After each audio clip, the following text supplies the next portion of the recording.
नमस्कार, आप देख रहे हैं इंडिया टीवी। आपके साथ मैं हूं मीनाक्षी जोशी। वक्त है सुबह के 11 बजे का, यानी धुआंधार और एक्शन पैक्ड खबरों के बिल्कुल नए बुलेटिन का।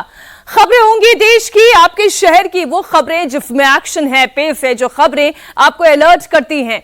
दिल्ली, पटना, लखनऊ, मुंबई, भोपाल, रायपुर, कोलकाता, यानी हर जगह की वो खबरें जो आपके काम की हैं, आपको सावधान करती है। आग उगलते बादलों के बीच मौसम भी जानलेवा यू टर्न ले रहा है। बिहार से लेकर उत्तर प्रदेश और उत्तर प्रदेश से लेकर उत्तराखंड तक मौसम ने ऐसी पलटी मारी है कि लोग हैरान हैं। बिहार, उत्तर प्रदेश में बारिश हो रही है, यूपी में कई जगह ओले गिर गए, बिहार में आकाशीय बिजली मौत बन के गिरी है। वहीं हरियाणा, राजस्थान और मध्य प्रदेश में पारा 40 के पार है। सूरज की तपिश ऐसी कि लोगों का घर से निकलना तक मुश्किल हो गया है। बात होगी बिहार पर मौत बनकर टूटी बिजली की। बिहार के 8 जिलों में आकाशीय बिजली मौत बनकर गिरी है। आकाशीय बिजली से बिहार के अलग अलग जिलों में 22 लोगों की जान चली गई। बेगूसराय और दरभंगा में 5 लोगों ने अपनी जान गंवाई। मधुबनी में 4, समस्तीपुर में 2 लोगों की मौत हुई। गया में एक शख्स की मौत की खबर है। नीतीश कुमार ने मृतकों के परिजनों के लिए 4-4 लाख की आर्थिक मदद का ऐलान कर दिया है। बड़ी खबर आपको दे रहे हैं। आकाशीय बिजली की वजह से 8 जिलों में लोग परेशान हो उठे हैं। 22 लोगों की जान चली गई है। सरकार की तरफ से मुआवजे का ऐलान कर दिया गया है। मृतकों के परिजनों को 4-4 लाख का मुआवजा देगी सरकार। बेगूसराय और दरभंगा में 5-5 लोगों की जान चली गई। मधुबनी में 4 लोगों ने अपनी जान गंवा दी। आकाशीय बिजली गिरने की वजह से खेतों में काम कर रहे किसानों की जान चली गई है। बड़ी खबर आपको दे रहे हैं। बिहार में मौत का यह वज्रपात है। दरभंगा में भी 5 लोगों ने अपनी जान गंवा दी। समस्तीपुर में 2 लोगों की जान चली गई। 8 जिलों में आकाशीय बिजली की वजह से यह पूरा हादसा हुआ। बिहार में मौत का वज्रपात हुआ है। जिन लोगों की जान गई है वो उस वक्त खुले में काम कर रहे थे और इसलिए सीधा आकाशीय बिजली गिरने की वजह से 8 जिलों में 22 लोगों की मौत हो गई है। हालांकि सरकार की तरफ से मुआवजे का ऐलान किया गया है। 4-4 लाख का मुआवजा सरकार की ओर से दिया जाएगा। आइए आपको बताते हैं कि बिहार के किस जिले में आकाशीय बिजली गिरने से कितने लोगों की जान गई है। सबसे पहले बात बेगूसराय की। बेगूसराय में 5 लोगों की मौत हुई है। दरभंगा में भी 5 लोगों की मौत आकाशीय बिजली गिरने की वजह से हुई है। मधुबनी में 4 लोगों ने अपनी जान गंवा दी। समस्तीपुर में 2 लोगों की जान गई है। तो सहरसा में 2 लोगों की मौत हुई है। औरंगाबाद से खबर आई 2 लोगों की मौत की, और साथ ही लखीसराय में और गया में एक शख्स की जान आकाशीय बिजली गिरने की वजह से हुई है। बिहार के सहरसा से आकाशीय बिजली के कहर की जो तस्वीरें आई है वो तस्वीरें देखकर आप भी हैरान रह जाएंगे। आकाशीय बिजली गिरने की वजह से पेड़ में आग लग गई। आसपास मौजूद लोग बेहद सहम गए। बिजली गिरने की वजह से सहरसा में खेतों में काम कर रहे 2 लोगों की मौत हो गई। करका गिरा है तार पे और आग लग गया है। देख सकते हैं आप लोग। देख लो भाई, आज हमारे गांव में करका गिरा है तार पे। देख लो भाई, गांव में करका गिरा है तार पे और आग लग गया है। देख सकते हैं आप लोग, वहाँ आप लोग देख सकते हैं पूरा आग लग गया तार में। आप लोग देख सकते। अब आपको आकाशीय बिजली से कहर की मधुबनी से आई हुई तस्वीर भी दिखाती हूं। मधुबनी में एक मंदिर का शिखर क्षतिग्रस्त हो गया। मंदिर के शिखर में एक बड़ी दरार आ गई है और अच्छी गहरी दरार दिखाई दे रही है। आकाशीय बिजली गिरने की वजह से मंदिर का हाल देखकर लोग डरे हुए हैं। खुले में खेतों में काम करने से परहेज कर रहे हैं। ये बादल काल बनकर टूटे हैं, लोगों की जान गई है। मंदिर का शिखर तक इसकी चपेट में आया है। एक बड़ी गहरी सी दरार इस मंदिर के शिखर पर दिखाई दे रही है। ये सब कुछ आकाशीय बिजली की वजह से हुआ है। दरभंगा में सबसे ज्यादा 5 लोगों ने आकाशीय बिजली के चलते जान गंवा दी। वज्रपात से कैसे लोगों की जान गई, स्थानीय लोगों ने क्या बताया, उनकी जुबानी सुनिए। सवेर में किसान कल गेहूं तैयार किए थे, जमाहर चौपाल नाम था उनका। आज सवेर में वो गए वही गेहूं और भूसा को समेटने के लिए। उसी वक्त अचानक मौसम खराब हुआ और बिजली चमका और उसी में उनके ऊपर ठनका कहते हैं लोकल भाषा में, जो गिरा और उनकी मौत। आधा घंटा के अंदर में मौसम खराब रहने के बावजूद भी थाना और सीओ साहब वहाँ पहुँचे और औपचारिकता जो है पूरी करके और राहत देने का सारा कारो मैंने फाइनल। समीना खातून, उम्र 56 साल, जिसकी वज्रपात गिरने से मौत हो गई, और उसी का बेटा मोहम्मद अकबर जिसका उम्र 26 साल, वो उसी में घायल हो गया, जिसका इलाज अभी DMCH में चल रहा है। बिहार के बेगूसराय में आकाशीय बिजली की वजह से 5 लोगों की जान गई है। मरने वाले अधिकांश लोग बिजली गिरने के दौरान खेतों में काम कर रहे थे। मारे गए लोगों के परिजनों का रो रो कर बुरा हाल है, मातम पसरा हुआ है।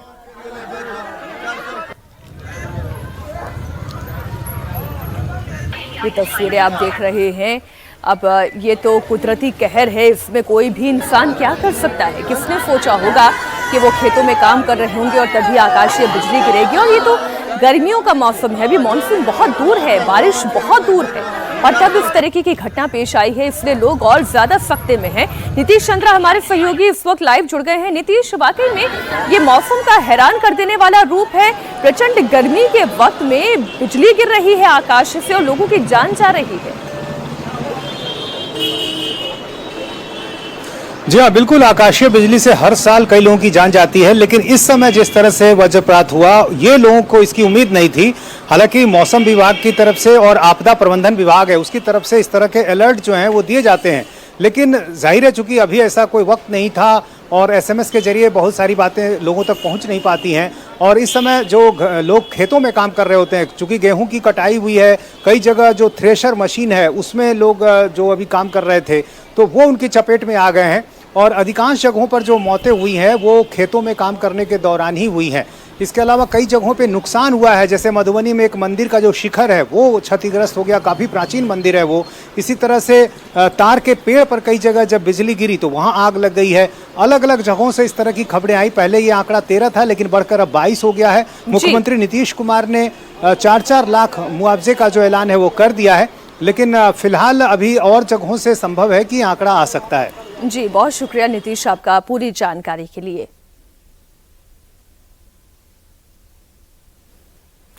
बिहार ही नहीं बल्कि पड़ोसी सूबे उत्तर प्रदेश में भी मौसम ने अचानक यू टर्न ले लिया है। उत्तर प्रदेश के कई जिलों में बारिश के साथ ओले गिरे हैं, तेज आंधी चली है। राजधानी लखनऊ में आज सुबह सुबह लोगों को बारिश ने गर्मी से राहत दी। लखनऊ में सुबह घने बादल छाए, एकदम रात जैसा अंधेरा हो गया। हेडलाइट जलाकर गाड़ियां चलती दिखाई दे रही थी सड़कों पर। इस बीच योगी आदित्यनाथ भी अलर्ट पर हैं। अधिकारियों को नजर बनाए रखने का निर्देश दिया गया है, साथ ही लोगों को हर संभव मदद का निर्देश दिया गया है।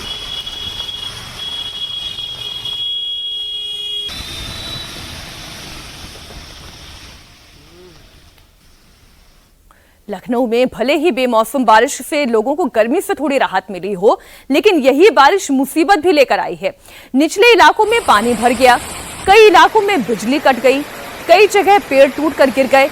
हमारी सहयोगी संवाददाता रुचि कुमार की एक रिपोर्ट देखिए।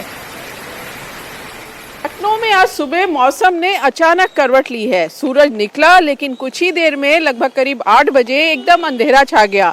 दिन में लाइट जलानी पड़ी, तेज हवाएं चलने लगी, बादल गरजने लगे और फिर बारिश का सिलसिला शुरू हुआ। बारिश भी ऐसी वैसी नहीं, ऐसा लगा कि मानो मॉनसून आ गया। सब तरफ बारिश ही बारिश, बारिश का पानी भर गया। शहर में इस समय लाइट चली गई है और कई जगह इस बारिश ने, जो ये बारिश हुई है, इस तरह से पेड़ भी गिरा दिए हैं।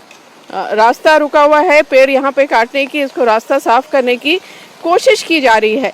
3-4 दिनों से लखनऊ में बहुत ज़्यादा गर्मी पड़ रही थी, 40 डिग्री टेम्परेचर हो रहा था। लोग धूप से, गर्मी से परेशान थे। तो ऐसे लोगों को, शहर के लोगों को राहत मिली है। और सिर्फ लखनऊ नहीं, आसपास के ज़िलों में भी तेज़ बारिश और कहीं कहीं ओले भी पड़े हैं। उन लोगों को तो मौसम का मज़ा आ रहा है, वो कह रहे हैं मौसम का मज़ा ले रहे हैं। लेकिन गांव में किसानों के लिए बारिश मुसीबत लेकर आई है।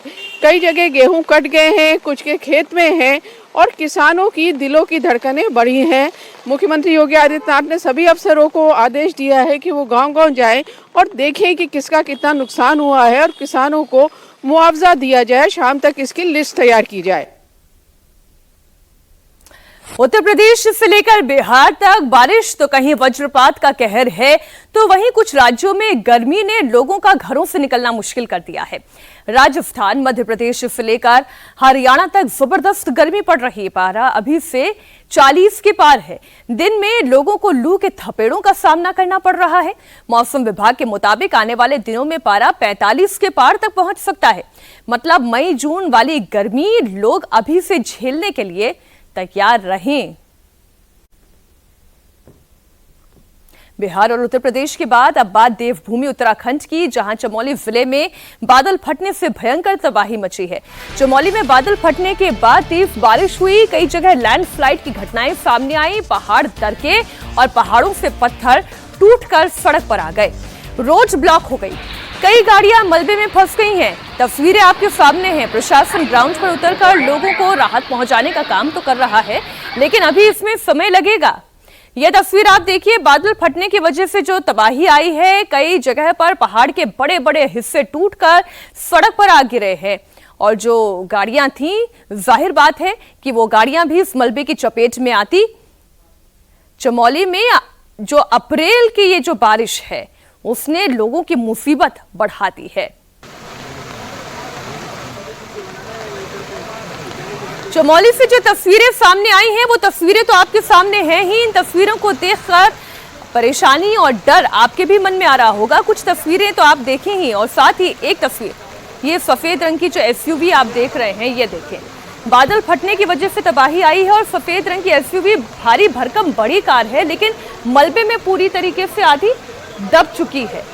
अब यहाँ पर रेस्क्यू ऑपरेशन चल रहा है, लोगों को राहत पहुंचाने का काम किया जा रहा है। जाहिर है सड़क है तो और भी गाड़ियां थी, पीछे भी कतारबद्ध आपको गाड़ियां इस तस्वीर में दिखाई दे रही हैं। इन गाड़ियों को भी यहाँ से अब कैसे रास्ता दिया जाएगा, कैसे मलबा हटाया जाएगा। हालांकि बड़ी बड़ी जेसीबीज और मलबा हटाने का काम किया जा रहा है, लेकिन पहाड़ का एक बड़ा हिस्सा टूटकर नीचे की तरफ आकर गिरा।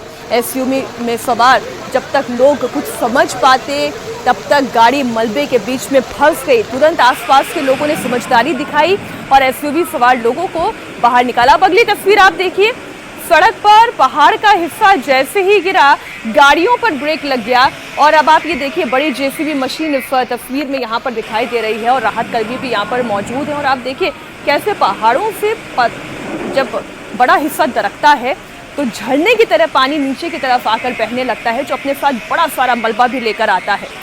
बादल फटने से सबसे ज्यादा नुकसान पहाड़ की लाइफलाइन सड़कों पर होता है। और देखिए, इन तस्वीरों को देखकर आपको अंदाजा तो लग ही रहा है, सड़क पर सैलाब है, एक तरफ गाड़ियां हैं, दूसरी तरफ जेसीबी है, मलबा ही मलबा है, गाड़ी फंसी हुई है। एक इसी तरीके की ये जो टेम्पो ट्रॉली है वो भी यहाँ पर फंसी हुई है। एक और छोटी कार ये आप देखें, ये भी इस मलबे में फंसी हुई नजर आ रही है। और जो लोग राहगीर हैं वो वहां पर सड़क के किनारे शुक्र मना रहे होंगे कि जब ये पहाड़ दरका तो वो अपनी अपनी गाड़ियों से बाहर थे या गाड़ी उनकी इस मलबे की चपेट में नहीं आई। अब बात कर लेते हैं वक्फ कानून पर छिड़ी महाभारत की। All India Muslim personal law board आज से वक्फ बचाओ मुहिम चलाएगा, जो 7 जुलाई तक चलेगी। इसके तहत देश के बड़े शहरों में विरोध प्रदर्शन किया गया। आज कोलकाता से लेकर भोपाल तक विरोध प्रदर्शन किया जाएगा। कोलकाता में जमीयत उलेमाए हिंद का धरना प्रदर्शन है, तो भोपाल में मुस्लिम पर्सनल लॉ बोर्ड प्रोटेस्ट करेगा। वक्फ बचाओ मुहिम के तहत हर जिला मुख्यालय पर धरना होगा। डीएम के जरिए राष्ट्रपति को ज्ञापन भेजा जाएगा और देश के बड़े 50 शहरों में प्रेस कॉन्फ्रेंस की जाएगी। वहीं दूसरी तरफ बीजेपी अपनी तैयारी कर रही है। बीजेपी मुस्लिम समाज के बीच उन्हें वक्फ एक्ट में संशोधन के फायदे गिनाएगी। आज से मुंबई में बीजेपी मुस्लिम इलाकों में संवाद यात्रा शुरू कर रही है, जिसके तहत धन्यवाद मोदी का एक फॉर्म भरवाया जाएगा। साथ ही विपक्ष वक्फ कानून का विरोध क्यों कर रहा है, इसका राजनीतिक एजेंडा भी बीजेपी मुस्लिम समाज के बीच रखेगी। कोलकाता से लेकर अलग अलग इलाकों में जो तैयारियां हो रही है वो इस वक्फ कानून के विरोध में ये कोशिश, ये एक लामबंदगी की जा रही है कि कैसे सरकार को घेरा जा सके। All India Muslim personal law board ने वक्फ कानून के खिलाफ मुस्लिमों में माहौल बनाने की पूरी तैयारी की है। वक्फ बचाओ नाम से मुहिम चलाई जा रही है, जिसका पहला फेज, पहला चैप्टर आज से शुरू हो रहा है। बोर्ड की तरफ से ये कहा गया है कि ये मुहिम शाह बानो मामले की तरह शहर से लेकर गांव तक चलाई जाएगी। दिल्ली, मुंबई जैसे बड़े 50 शहरों में प्रेस कॉन्फ्रेंस की जाएगी। दिल्ली के तालकटोरा स्टेडियम में 22 अप्रैल को एक कार्यक्रम होगा। साथ ही AIMPLB के लोगों से अपील भी की गई है कि 30 अप्रैल की रात 9 बजे लोग अपने घर, फैक्ट्री, ऑफिस सबकी लाइट ऑफ कर दें, आधे घंटे के लिए अपना विरोध दर्ज कराएं और उसके बाद 7 मई को दिल्ली के रामलीला मैदान में भी बड़ा कार्यक्रम आयोजित किया जाएगा। मुस्लिम पर्सनल लॉ बोर्ड का ये साफ कहना है कि उन्हें वक्फ कानून कतई मंजूर नहीं है। अब पूरे देश में विरोध प्रदर्शन के जरिए AIMPLB अपना एजेंडा पूरा करना चाहता है। वक्फ कानून को मुसलमानों के खिलाफ बताएगा। वक्फ प्रॉपर्टी लुट जाने वाला दावा बार बार किया जाएगा। वक्फ के अधिकार छिन जाने का राग अलापा जाएगा। मस्जिद, मजार मुस्लिमों से हड़पे जाने का डर फैलाया जाएगा। भड़काऊ बातों से मुस्लिम सेंटिमेंट को उकसाने की कोशिश की जाएगी। वहीं केंद्र सरकार को मुस्लिम विरोधी बनाने का एजेंडा भी चलाया जाएगा। यानी कि आप ये समझ लें, जितनी कोशिशें हो सकती हैं उतनी भरसक कोशिश की जाएगी। अब खबर राजस्थान के शहर जयपुर से, जहां PWD के इंजीनियर पर भ्रष्टाचार का गंभीर आरोप लगा है। जयपुर के दूदू में काम करने वाले हरिप्रसाद मीणा के जयपुर समेत 5 ठिकानों पर ACB ने छापेमारी की। अधिकारियों के अनुसार हरिप्रसाद मीणा ने अपनी आय से लगभग 200% अधिक संपत्ति अर्जित की है। इंजीनियर के पास 2 ऑडी कार है, एक स्कॉर्पियो कार है, एक फोर्ड एंडेवर है और एक रॉयल एनफील्ड बाइक भी है। इनकी कुल अनुमानित कीमत ही लगभग 2 करोड़ रुपए है। आरोपी ने विदेश यात्राओं और महंगे होटल्स में रुकने में करीब 45 लाख रुपए खर्च कर दिए। इसके साथ ही जयपुर में 3 महंगे फ्लैट खरीदे, जिनकी अनुमानित कीमत 1.5 करोड़ रुपए है। इसके अलावा दौसा जिले के लालसोट तहसील स्थित गांव बगड़ी में उनका एक लग्जरी फार्म हाउस है। आरोपी और परिवार के सदस्यों के 19 बैंक खातों में करोड़ों रुपए के लेन देन का भी खुलासा हुआ है। हमारे सहयोगी मनीष भट्टाचार्य इस वक्त जयपुर से लाइव जुड़े हुए हैं। गाड़ियों की फहरिस्त इतनी लंबी है मनीष, और फिर जो शानो शौकत है वो ये बताती है कि ये केवल इंजीनियरिंग के काम से तो कमाई हुई संपत्ति नहीं है। जी हाँ, बिल्कुल। देखिए, आय से अधिक संपत्ति का मामला है, इसीलिए एंटी करप्शन ब्यूरो ने ऑपरेशन ऑडी चलाया है। और इस ऑपरेशन ऑडी में जब इसकी संपत्ति का खुलासा हुआ है तो हर कोई चौंक गया है। 2 ऑडी कार है। एक ऑडी तो अभी दूदू में, जहां पर ये कार्यालय में काम कर रहा है, वहां पर किराए का मकान लिया है, वहां पर खड़ी है। एक ऑडी अभी सर्विस करने के लिए गई थी, वहां पर एंटी करप्शन ब्यूरो ने इसको जब्त किया है।